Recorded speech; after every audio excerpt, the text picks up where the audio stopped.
So Ronnie joins the likes of John Higgins and Ray Reardon, Steve Davis and Stephen Hendry as a four-time world champion in the modern era.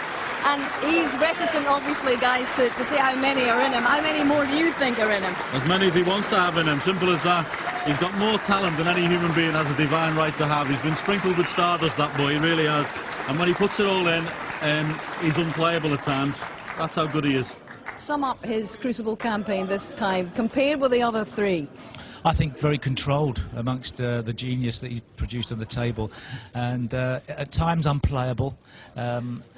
At his worst moments in the event, he was controlled, his safety was good, everything was really in place. And obviously he's praised Steve, he's a sports psychologist, and from my perspective that's the best ever Ronnie O'Sullivan we've seen at the World Championship.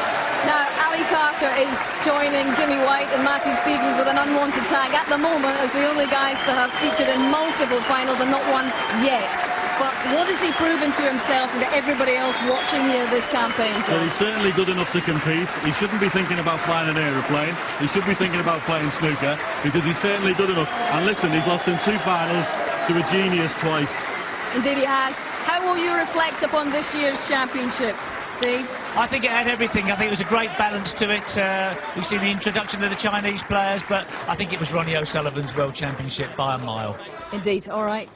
Well, gentlemen, it's been terrific to share these last 17 days with you. I think it's time we all took the long rest. Ronnie's going to take a long rest for a good few months, I would imagine.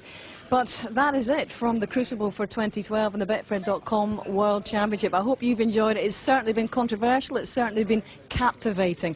But at the end of it all, the rocket has landed for a 4th time. Mission accomplished. Bye-bye.